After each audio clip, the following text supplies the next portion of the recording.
오늘은 주님이 부활하신 부활주일입니다. 오늘 이 부활에 대해 그리고 그 부활이 주는 은혜들에 대해서 우리가 살펴보면서 한번 은혜를 나누고자 하는데요. 설교의 내용들을 먼저 정돈하기에 앞서서 먼저 한 가지 질문을 먼저 좀 드려보고 싶습니다. 여러분은 다 부활을 믿으시잖아요. 그렇죠? 네, 다 아멘이시죠? 그렇다면 여러분의 삶 가운데에 부활이 차지하고 있는 비중은 얼만큼이신가요? 조금 다르게 얘기하면 여러분의 삶 속에서 만약에 부활이 없었다라고 한다면 잃게 되고 무너지게 되는 것들은 어떤 것들이 있으신 것 같으신가요? 오늘 본문은요, 하나님의 백성들이 믿어야 할 아주 핵심적인 부분에 대해서 설명을 하고 있습니다. 성경대로 그리스도께서 우리 죄를 위해 죽으시고 장사 지낸 바 되었다가 성경대로 사흘 만에 다시 살아났다. 여러분, 이게 성경 전체의 요약이자 우리가 믿고 있는 믿음의 내용이라고 할 수 있습니다. 네. 그리고 그것을 믿으면 오늘 바울이 뭐라고 얘기하냐면 우리는 구원을 받는다라고 2절에 분명히 이야기를 하고 있습니다. 많은 기독교인들이 우리의 죄를 위해서 죽으시고 장사 지낸 것까지는 잘 믿고 적용을 하고 이렇게 합니다. 그래서 주님의 고통을 묵상하면서 눈물을 흘리고 죄송해하고 주님의 죽으심을 정돈하면서 하나님 앞에 면목 없이 또 감사함으로 하나님 앞에 찬양을 드리기도 합니다.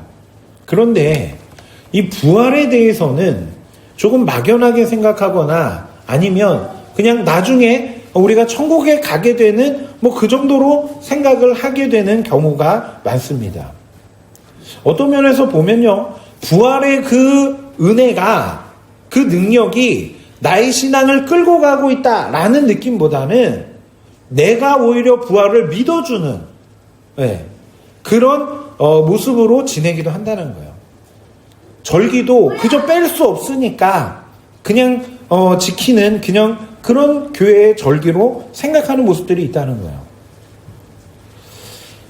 아담의 범죄 이후에 그 이후에 태어나는 모든 사람들은요, 절망 가운데 태어나고 절망 가운데 살다가 절망 속에서 죽게 됩니다.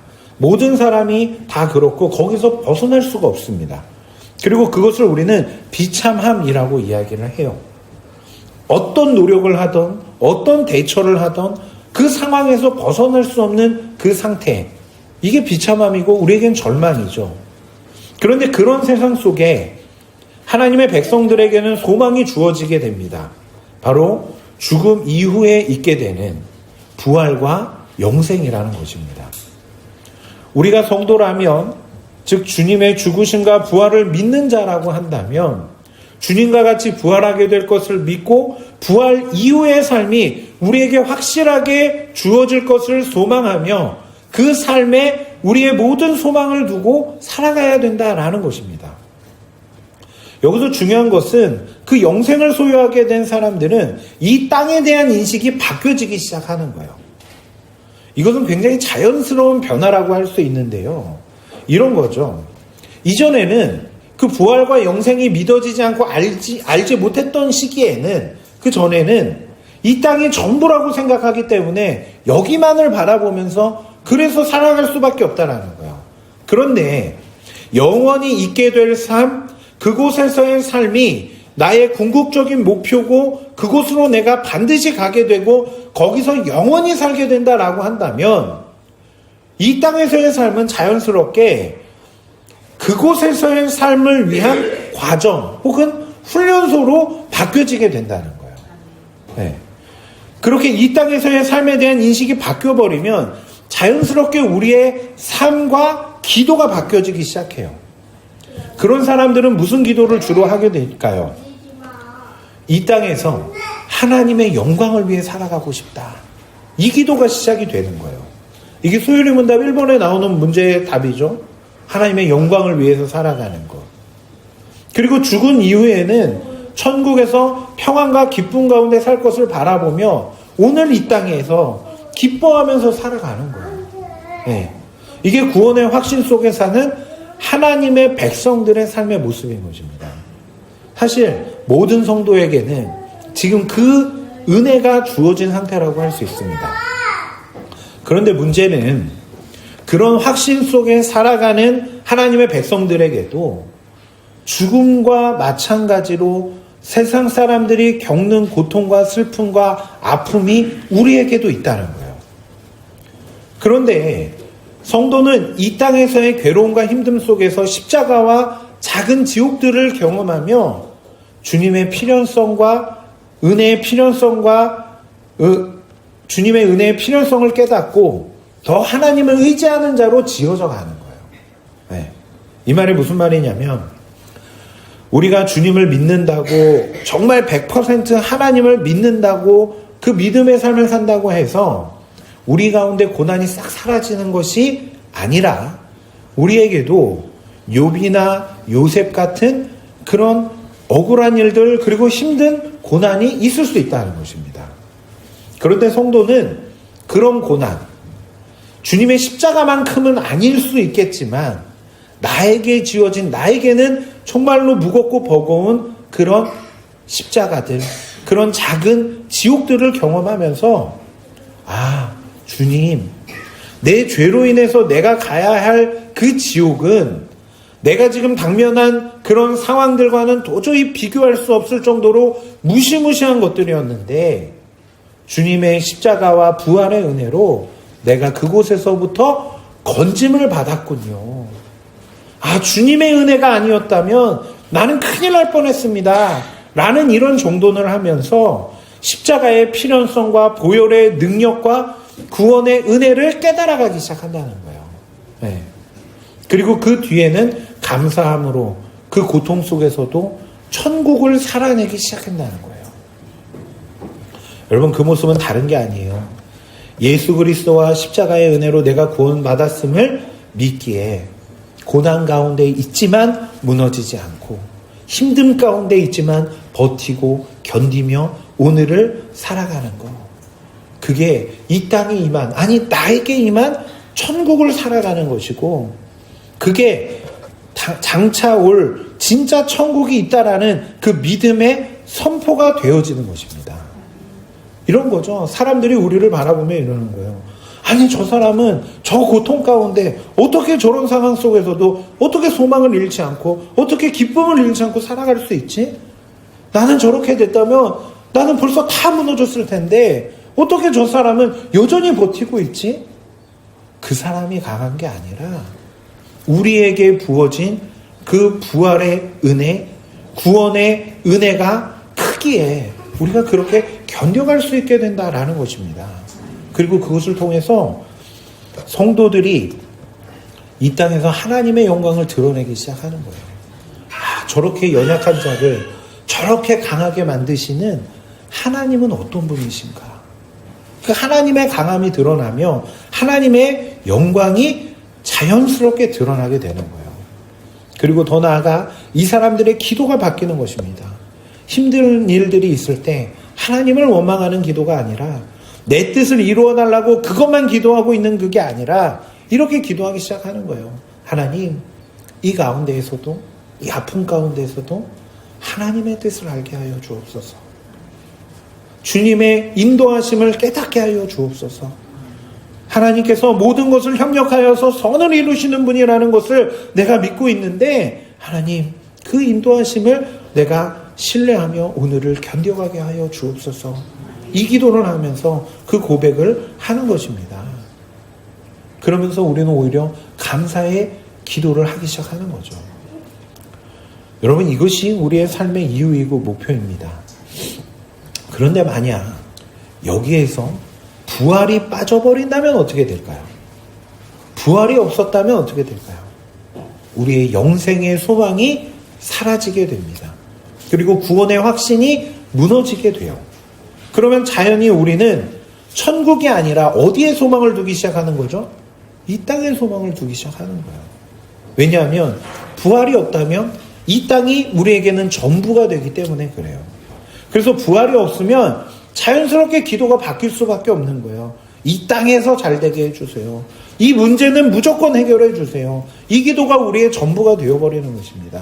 그리고 그 기도가 이루어지지 않으면 하나님 앞에 원망하고 실망하고 무너지기 시작하는 거죠. 왜 그런 거예요? 소망이 오직 이 땅에 있기 때문에 그런 거예요. 그게 주님을 믿지 않는 세상 사람들과 똑같은 모습 아니에요? 여러분, 지금 나의 기도를 한번 생각해 보십시오. 혹 나의 지금의 기도가 이 땅의 일에만 머물러 있다면 그 기도는 지금 내가 무엇을 믿고 있는지를 드러내고 있는 순간인 것입니다. 만약 그렇다면 우리는 다시 돌아오면 되는 거예요. 십자가로 돌아가고 부활로 돌아가야 합니다. 그리고 확인해야 합니다. 내 소망은 어디 있는가? 내가 어디에 지금 소망을 두며 살아가고 있는가? 이것을 확인해야 되는 거예요. 왜냐하면 소망이라는 것은요, 단순한 개념이 아니라 나를 바꾸는 힘이 있고 능력이 되기 때문에 그런 것입니다. 제가 이렇게 TV는 잘 안 보는데 한 드라마를 이렇게 봤어요. 근데 그 가정이 엄청 힘든 그런 가정이었습니다. 월세를 잘 못 내서 전전긍긍하고 주인집 아줌마 만나면 그냥 맨날 이렇게 도망다니고 막 이렇게, 예. 그래도 그 달은 또 어떻게 아껴가지고 겨우 월세를 준비한 거예요. 집에 와서 그래서 이제 준비가 돼 있으니까, 이제 퇴근하고 가서, 이제 그 주인집 아줌마한테 월세를 줘야지, 이러고 이제 집에 오는데, 와서 보니까 월세가 없어진 거예요. 보니까 남편이 그걸 가지고 술을 먹으러 간 거예요. 그래서 이제 남편이 돌아왔어요. 그래, 돌아오니까, 왜 이거를 막 먹었냐, 막 이러면서 막 뭐라 했죠. 그랬더니 그 남편이 하는 말이 그냥 먹은 게 아니라 내가 투자를 했다. 이렇게 얘기를 하는 거야. 친구가 어느 사업에 대해서 이야기해 줬는데 그게 너무 좋았고, 그리고 마침 그것을 또 연결시켜 주겠다고 하는 사람을 어떻게 또 금방 만나가지고 거기에 도장 찍기 전까지 갔고, 그래서 그 사람을 좀 이렇게 대접하느라 그 돈을 가지고 썼다는 거예요. 아내는 복장이 터지는 거죠. 그거 없으면 당장 내일 쫓겨날 판인데 그걸 다 썼으니까 이제 화가 나는 거예요. 어떻게 그걸 썼냐면 화를 내는 그 장면, 거기까지 이제 제가 봤거든요. 드라마에서 이런 장면이 나오면 거의 뭐 사기를 당했다고 봐야죠.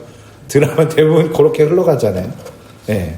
그런데 현실에서도 얼마든지 비슷한 일들이 있을 수 있고, 아내 입장에서는 굉장히 답답할 수 있는데, 한번 거꾸로 한번 봐보세요. 그 당시 남편의 입장에서 보면 얼마든지 그렇게 해볼 만한 행동일 수도 있는 거예요. 당장은 월세 낼 돈이 없지만 요 일만 잘 되면 1년치 월세도 한 번에 낼 수 있다라고 하는데, 그게 또 확실하다고 생각이 되니까 거기에 소망을 두고 있기에 당장 오늘 내가 내야 할 월세를 거기에 쏟아부으며 살아가는 겁니다. 물론 자, 이 말을 들으면서 원래 사업이란 그렇게 하는 겁니다, 뭐 이렇게 생각하실 수도 있는데, 제가 지금 드리고 싶은 말씀은 사업이 어떻고 뭐 이게 아니라 소망이 우리의 삶을 움직이게 한다라는 걸 말씀드리는 거예요. 내가 어디에 무언가를 생각하고 있고 그것이 내 마음 가운데 가득하게 된다면 그것을 위해 우리가 움직이게 된다는 거예요. 내가 가진 소망이 무엇이냐에 따라서 오늘 나의 선택의 모습이 달라지게 된다는 것입니다. 그리고 예수님의 부활이 우리의 삶을 바꿀 참 소망이다라는 것을 성경은 이야기하고 있다는 거예요. 그래서 부활을 믿는다는 것은요, 단순히 예수님이 살아나셨대 이 사실을 아는 걸 말하는 게 아닙니다. 부활을 믿는다는 것은 나는 이제 빼앗길 수 없는 소망을 가진 자가 되었다는 것을 믿는 것을 말하는 거예요. 그래서 내 죽음의 의미가 바뀌고 내 고난의 의미가 바뀌고 내 삶의 방향이 바뀌는 것입니다. 이 땅이 아니라 하나님 나라를 바라보며 오늘을 살아가게 되는 거예요. 이것이 부활을 믿는다는 말의 의미인 것입니다. 다시 그럼 처음의 질문으로 돌아가서, 여러분의 신앙에서 부활이 없어진다면 여러분의 신앙은 어떻게 되는 걸까요? 모든 것이 다 무너지는 것입니다. 교회에 나올 필요가 없어지고요, 우리의 구원도 우리의 영생도 천국도 다 사라지는 것입니다. 만약 부활이 없다면요, 차라리 이 시간에 절에 가는 게 더 유익할 수 있어요. 네. 그렇다고 절에 가시라는 말은 아닙니다. 여기 오셔야죠. 네. 부활이 없다면. 네. 왜냐면 부활이 없으면 거기서라도 뭐라도 이렇게 빌어가지고 뭐라도 더 유익을 얻는 게 필요하잖아요. 교회에 나올 필요도 없고요. 다른 사람을 용서할 필요도 없고요. 사랑할 필요도 없고 헌신할 필요도 없고 그렇게 하는 모든 선한 일들을 행할 필요가 없어지는 것입니다. 부활이 없다면. 왜냐하면 부활이 없으면 이 땅의 삶이 전부이기 때문에 어떻게든 여기에서 조금이라도 더 유익을 취하고 편안함을 취하는 게 맞다라는 것입니다. 그런데 여러분, 주님은 부활하셨습니다. 부활하시고 부활의 첫 열매가 되셨어요. 이 첫 열매가 되셨다는 것은요, 농사 지으시는 분들이 많아서 제가 참 더 좋은 것 같습니다. 이전에 도시에서 설교할 때는 또 이런 부분이 또 바로 이게 전달이 안 될 것 같아서 고민이 됐는데, 우리 농사를 지잖아요. 제가 교회 앞에 우리 사멜이랑 같이 튤립 구근을 심었어요. 튤립 구근을 사가지고 이렇게 심었거든요. 처음에 심을 때는요, 이런 생각이 드는 거예요. 이거 잘 심은 걸까? 이거 내가 너무 깊게 심은 건 아닌가?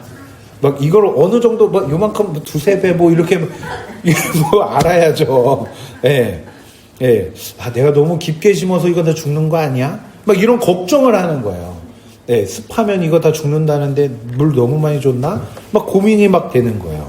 네, 그런데요, 요 문 앞에 가시면은 보이는데 싹이 하나 탁 나온 거예요. 네, 싹이. 네. 처음에 딱 싹이 하나 나오자마자 제 마음의 생각이 어떻게 바뀌냐면요, 제대로 심은 거 맞구나. 이제 다른 것도 다 나오겠구나. 라는 생각이 드는 거예요. 네.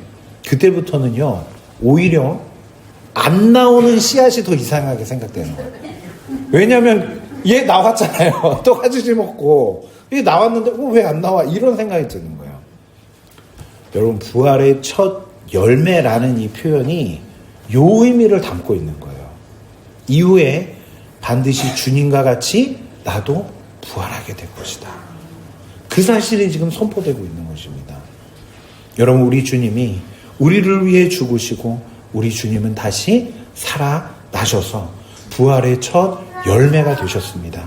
성도는 그 은혜 안에서 나는 천국에 가는 사람이구나. 나는 다시 부활할 그 흔들리지 않는 소망을 가지고 있는 자구나. 이것을 누리며 살아가게 되는 거예요. 그리고 우리가 그 주님의 죽으심과 부활하심의 믿음으로 연합이 되므로 우리는 영생을 소유하게 되었고 자연스럽게 우리의 삶은 영원한 삶에 맞춰지기 시작하는 거예요. 저와 여러분은 그 놀라운 은혜를 받은 자라는 것을 기억해야 하는 것입니다. 어떤 면에서 보면요, 모든 성도들이 귀하다라는 것은 그 놀라운 은혜를 받은 자들이기 때문에 귀한 거예요. 주님의 물과 피, 그 피에는 생명이 있다라고 성경이 말하잖아요. 그 주님의 생명이 쏟아져서 받게 된 은혜, 그 은혜를 소유하고 있기에 나뿐 아니라 이 자리에 있는 모든 지체가 다 소중한 자들인 거예요. 그리고 그 은혜로 말미암아 그 지체가 너무 소중하게 여겨지기 때문에 우리는 그 영혼을 위한, 그 영혼을 향한 하나님의 사랑을 나의 삶 속에서 실천하며 나아가는 거예요. 그게 이웃사랑인 거예요. 물론 그 삶이 내 손해와 상함으로 이어지기에 힘들 수도 있죠. 하지만 그때 십자가를 바라보며 그때 나에게는 영원히 흔들리지 않는 소망이 있어 라는 그 믿음을 다시 정돈하며 감당해 가는 것입니다. 그 감당하는 그 믿음의 발걸음이 나의 믿음의 고백이 되는 것이고 하나님께는 감사의 찬양이 되는 것이고 이웃에게는 하나님의 사랑이 흘러가는 은혜의 통로가 되어지는 거예요. 여러분, 기독교는요, 거룩한 성도의 삶은요, 이 부활신앙 위에만 세워지게 되는 것입니다.